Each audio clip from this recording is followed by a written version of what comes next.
కన్నడ బుల్లితెర నటి శోభితా శివన్న హైదరాబాద్ లో ఆత్మహత్య చేసుకుంది. బ్రహ్మగంటూ సీరియల్ ద్వారా గుర్తింపు తెచ్చుకుంది శోభితా శివన్న. కర్ణాటకలోని హసన్ జిల్లా సకలేష్పూర్ కు చెందిన శోభితా శివన్న హైదరాబాద్ లో గచ్చిబౌలిలో నివసిస్తోంది.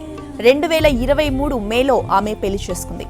కన్నడ బుల్లితెర నటి శోభితా శివన్న హైదరాబాద్ లో ఆత్మహత్య చేసుకుంది.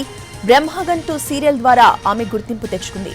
కర్ణాటకలోని హసన్ జిల్లా సకలేష్పూర్ కు చెందిన శోభితా శివన్న హైదరాబాద్ లో గచ్చిబౌలిలో నివసిస్తోంది. 2023 మేలో ఆమెకు వివాహం జరిగింది. ఆ తర్వాత సినిమాలకి సీరియల్స్ కి దూరంగా ఉంటూ వచ్చింది. శోభితా శివన్న ఆత్మహత్య గల కారణాలు ఇంకా తెలియరాలేదు. శోభితా శివన్న ఆత్మహత్య గల కారణాలని మా ప్రతినిధి రవి అందిస్తారు. రవి, రోజా కన్నడ నటి శోభితా శివన్న గత 2 ఏళ్లుగా హైదరాబాద్ లోని గచ్చిబౌలిలోనే ఉంటున్నారు.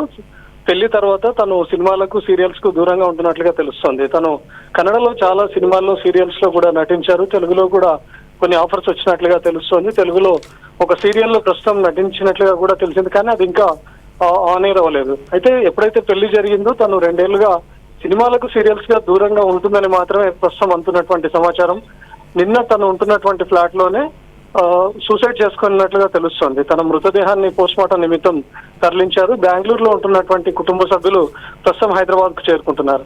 అయితే శోభిత ఎందుకు ఆత్మహత్య చేసుకుంది అనే కారణాలపై మాత్రం అటు పేరెంట్స్ కానీ లేకపోతే ఇటు భర్త తరఫు బంధువులు కానీ ఎవరు నోరు మెదపడం లేదు. అయితే భర్త ఇక్కడే ఉంటున్నారా లేకపోతే వాళ్ళు కలిసి ఉంటున్నారా అనే విషయాలపైన కూడా క్లారిటీ రావాల్సి ఉంది. ఎందుకంటే తన సోషల్ మీడియా అకౌంట్స్ లో కూడా తన పెళ్లి ఫోటోలు కానీ లేకపోతే భర్తతో కలిసి ఉన్నటువంటి ఫొటోస్ అన్నిటినీ కూడా డిలీట్ చేసింది.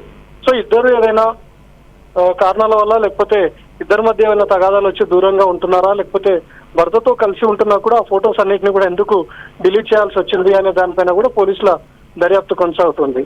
నిన్న కేవలం ఫ్లాట్ లో ఒక యువతి ఆత్మహత్య చేసుకుంది అనే విషయం పైన అక్కడికి వెళ్ళినటువంటి పోలీసులకు తను ఒక సీరియల్ నటిగా అక్కడ ఉన్నటువంటి వాళ్ళు చెప్పారు.